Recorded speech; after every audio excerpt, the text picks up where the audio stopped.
Mesdames, Messieurs, bonjour. Bienvenue à votre réveil matin. On est aujourd'hui mardi, le 7 février 2023. Le même plaisir d'être avec vous pour vous présenter vos 3 heures d'information en continu sur votre CEPAM le 1410 AM. On est également sur CPAM TV. Bonjour, bonsoir, dépendant de l'endroit où vous nous écoutez, c'est le www.cpam1410.com. On est également sur les principales plateformes web et pas moyen de nous rater car on est sur votre téléphone le 438-804-5520. Junie Limage est avec nous en soutien technique et à la recherche. Et là tout de suite, on va rejoindre, puisqu'on est mardi, on va rejoindre Asma Heurtelou. Bonjour madame. Bonjour Pierre, bonjour à tous, ça va bien? Ça va bien, merci. Et toi-même? Ça va très bien, merci. Oui. Jean-Ernest Pierre, bonjour. Bonjour Jean-Emmanuel Pierre, comment ça va? Ça va bien, merci. Il pète la forme. Comment? Tu pètes la forme. Ah oui, c'est bon ça. Ben, on est aujourd'hui le 7 février, mesdames et messieurs. Pour ceux qui ne connaissent pas l'histoire récente, l'histoire d'Haïti, parce qu'il y a beaucoup de gens qui connaissent l'indépendance, qui connaissent que Haïti est le premier pays des droits de l'homme, à avoir vaincu l'esclavage. La révolution des droits de l'homme s'est faite là, mesdames et messieurs. Parce que quand la France a fait la révolution des droits de l'homme, comme on l'appelle, il y avait 1789, il y avait encore des esclaves sur les territoires français. Bon, alors, les esclaves vont vraiment créer cette égalité entre les hommes. D'autant qu'ils ont mis en déroute la plus puissante armée du monde à l'époque, l'armée de Napoléon Bonaparte.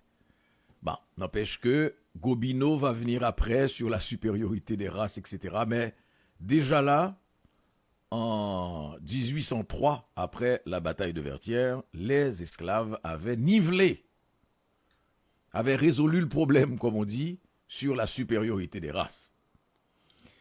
Mais le 7 février de l'an 1986, comme on dit, d'ailleurs, on l'appelle la deuxième indépendance. Parce que c'était 29 ans, disons 30 ans, 3 décennies de dictature terrible. Et un jour, dans la même dynamique, il y aura des alliances, je vois venir Jean-Ernest Pierre, de la même dynamique du ça suffit, du sentiment de renverser un ordre qui était inacceptable. Le peuple haïtien a fait ce qu'on appelait la deuxième indépendance en renversant la dictature des Duvalier. Mais de manière inattendue.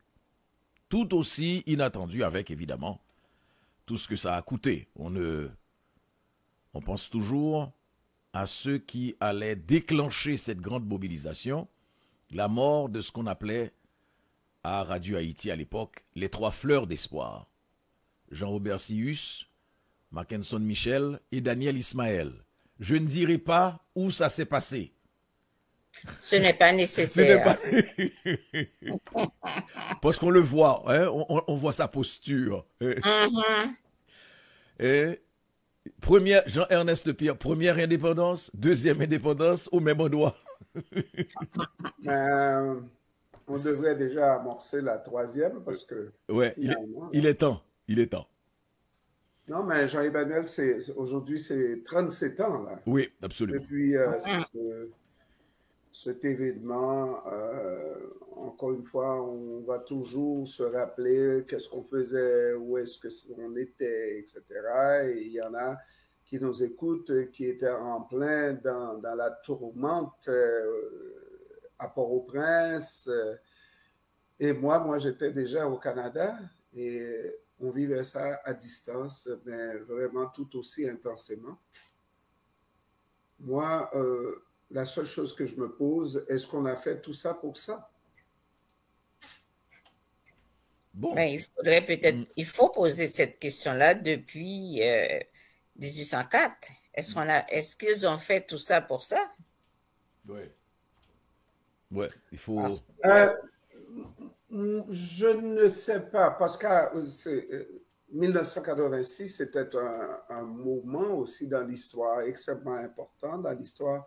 Chaque jour dans l'histoire d'un pays, c'est un jour important, n'est-ce pas? Mais par contre, lorsqu'on regarde la situation en 1986, on voit que c'était vraiment un moment historique, le 7 février 1986, et on regarde où est-ce qu'on était par rapport à aujourd'hui, en 1986, on se dit, oui, l'indépendance avait été faite pour nous amener à 1986, parce que d'autres pays ont connu des moments extrêmement difficiles. C'est pas comme quoi on sort de l'esclavage et on tombe directement en démocratie. Là, il n'y avait pas de démocratie déjà en 1804. C'était une autocratie, c'était une royauté qu'on va avoir un peu plus tard, etc. C'était pas la démocratie. Le genre existait peut-être pas à ce moment-là. Mais en 1986, on accumulait dans ce qu'on appelle la dictature, alors qu'on parlait dans le monde déjà de démocratie.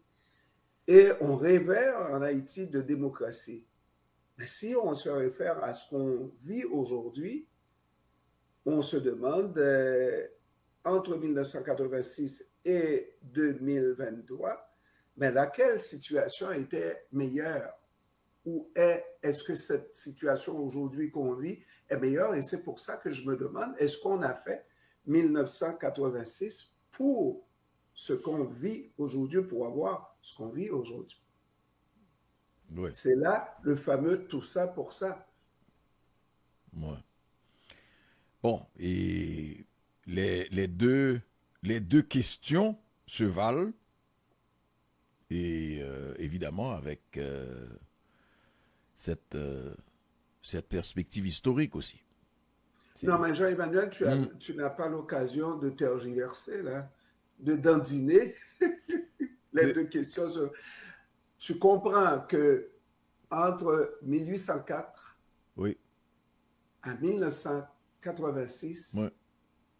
Le pays a connu des soubresauts, des moments difficiles et même des périodes de turbulence, etc., une occupation américaine, etc., etc., pour cumuler en 1986 avec un dictateur, deux dictateurs, l'un après l'autre, le père et le fils. On regarde, c'est un moment de perturbation. Aujourd'hui, qu'est-ce qu'on dit? Oui, mais j'aimerais savoir, ça, parce que c'est ton point que j'aimerais comprendre. Parce que moi, j'ai vu une évolution. J'ai vu une évolution de 1804 à 1986 dans la situation d'Haïti. Non. Avec moi, je serais tenté, c'est pas le moment. Et c'est pour ça que j'ai dit, j'ai placé les deux dans le contexte. C'est pas le moment parce qu'on n'est pas le 1er février, on n'est pas le 1er janvier, on n'est pas le 2 janvier, on n'est pas le 18 novembre non plus.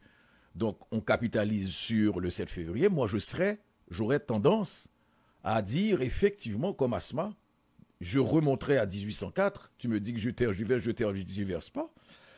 Je remonterai à 1804 pour regarder 200 ans après, 215 ans après, que tu es tombé dans ce niveau, tu es tombé à ce niveau bas où tu ne veux absolument plus rien dire.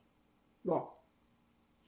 Parce que quand la dictature des Duvalier était là et on l'a analysé, c'est vrai qu'il y a beaucoup d'éléments à prendre en compte, mais durant la dictature des Duvalier, les gens vont, et à juste titre, évoquer la question. Moi, j'étais pas assez conscient sur la période dure de François Duvalier.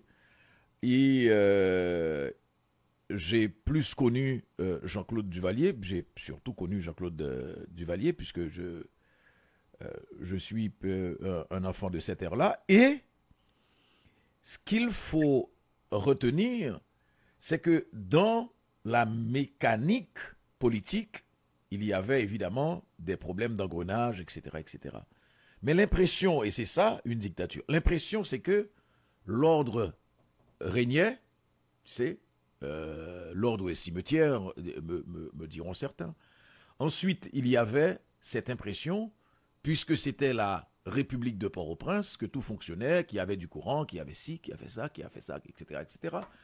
Alors qu'aujourd'hui, tu n'as absolument aucune référence au pays pour évoquer minimalement un désir de vivre. Les gens voyageaient, entraient, sortaient. Les noms montaient aussi. Par exemple, quand il faut voyager, qu'il fallait aller au Palais National, que la liste montait avant de redescendre à l'aéroport international de Port-au-Prince, etc. Mais aujourd'hui, tu as Tilapli, tu as Timacac, tu as Iso, tu as L'homme en sans joue, tu as Vite et l'homme innocent, tu as... Et ça, c'est la capitale Port-au-Prince, parce que le fait bon vivre jusqu'à présent était possible en quittant Port-au-Prince. Remarquez qu'il y a des endroits où c'est devenu tout aussi pourri. Alors, on parle de Gonaïve, on parle de Saint-Marc, etc. C'est vrai que Jacmel, le Cap, les Cailles, jusqu'à une certaine mesure... Tu poses la question, tu dis que tu poserais la question comme Asma par rapport à 1804. Peut-être que moi, j'ai déjà réfléchi là-dessus et mon point est connu depuis longtemps, que 1804, cette question-là ne se pose même pas, à savoir si on pouvait à cette époque-là lire dans le bar de café, de savoir que 220 ans plus tard, on aurait la situation qu'on vit là. Est-ce qu'on ferait l'indépendance d'Haïti? Ma réponse est oui. Malgré la situation, je dis bien, hein, on verrait dans le mar de café, on verrait dans une boule de cristal que le pays tomberait aussi bas, on ferait quand même l'indépendance d'Haïti parce que la situation en 1804 était invivable. Était tout simplement, la situation de l'esclavage était invivable. On fait ça et après on verra. C'est comme ça que les pères de l'indépendance ont fait cette indépendance-là parce que c'était invivable. Maintenant, on a fait 1986, c'était pour améliorer une situation. Est-ce que la situation s'est vraiment améliorée? C'est non.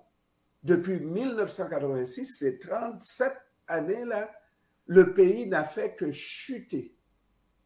Parce que de 1804 à 1986, le pays a connu des moments forts aussi.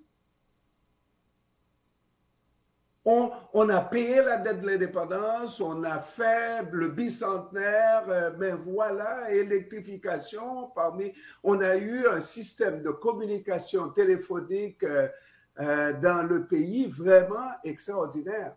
Mais c'est à partir de 1986, au nom de la démocratie, que les gens, parce que il n'y avait plus de dictature à faire, on ne pouvait plus garder le pouvoir pour la vie, et les gens vont commencer à s'enrichir et hontement, à voler, à piller, jusqu'à tomber dans ça là. Bon. Et c'est pour ça que je me pose la question, est-ce qu'on a fait 1986 pour ça? Je ne pose pas la question pour 1804. Cette question-là, pour moi, là, c'est non. C'est ma façon de voir. Ben, si c'est la façon de voir, c'est ta façon de voir, puis je n'ai rien à dire là-dessus. Ils ont fait 1804 parce que la situation était invivable. Et tu me dis, pourquoi est-ce qu'on a fait 1986 pour ça? Mais il y a des gens aujourd'hui qui te répondront, oui, on a fait 86 pour ça, et puis on n'avait pas le choix. Parce que la dictature, on n'était plus capable. Parce qu'il y a des gens sous le régime des Duvalier qui étaient carrément en esclavage. C'était pas public, mais tu étais en esclavage et ils te donnaient une fausse apparence de liberté, une fausse apparence de bien-être. Ça, c'est quand tu te fermais la bouche. Quand il y a des endroits où tu ne pouvais pas passer à Port-au-Prince, ça c'est... OK, aujourd'hui la situation est pire. Mais 86, là, s'il n'y avait pas 1804, il n'y aurait pas 86.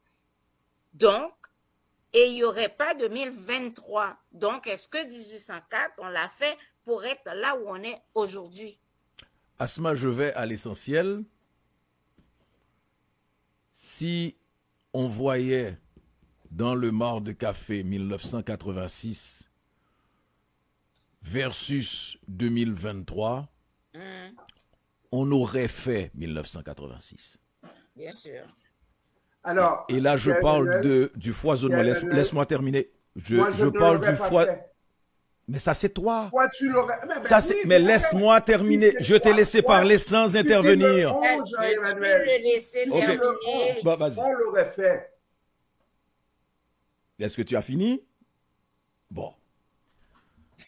Si dans le Mar de Café, on voyait 1986 versus 2023, on l'aurait fait. Et là, je parle de la majorité du peuple haïtien. Le on est collectif.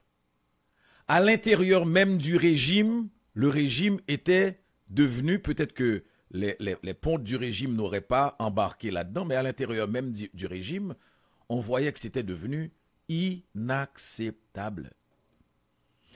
Tu parles de situation de dégénérescence, comme Asma l'a souligné, c'est le visible.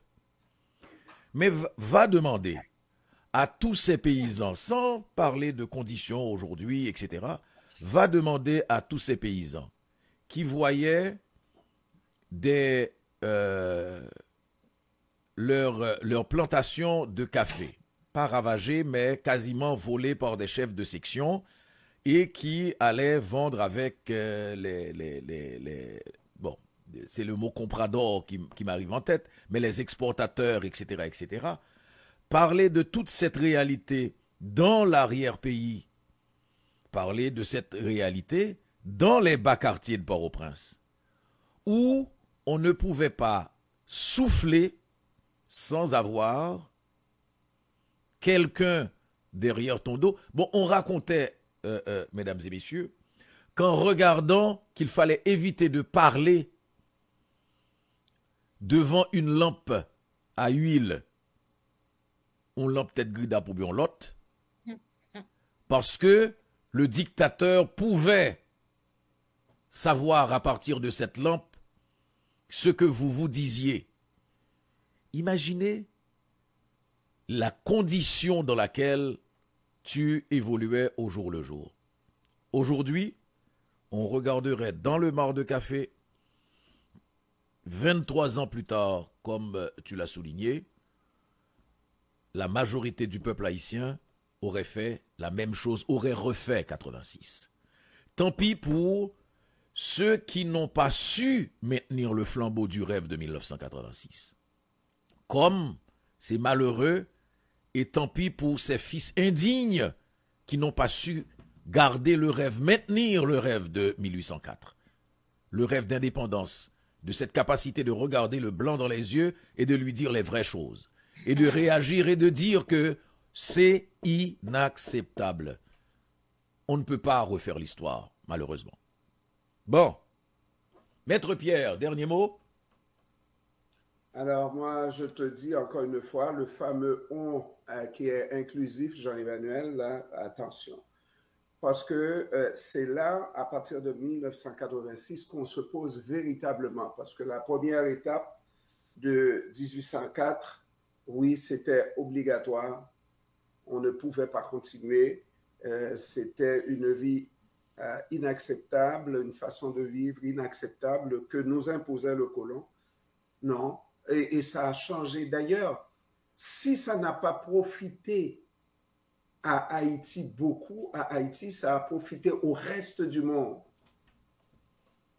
Ça valait largement la peine de changer les normes, de changer la donne à travers le monde, en finir avec l'esclavage. Mais 1986, qui a été fait, et on se pose, malgré tout ce que tu as dit, Jean-Emmanuel, c'était la réalité de 1986, mais tu as dit que si on se fermait la gueule, on pouvait avoir la vie sauve, on pouvait vivre. Et tu as dit, Jean-Emmanuel, tu n'as pas dit qu'on avait des contacts qui nous informaient. Tout le monde avait un correspondant qui nous informait que la bête pouvait être... Tu vois, tu veux pas le on collectif, tu ne peux pas dire tout le monde non plus. Presque tout le monde. Ah, mais c'est ça. Moi, tu vois, quand moi je suis conciliant... Non, du tout. Moi, ce que je ne comprends pas... Jean-Emmanuel, oui.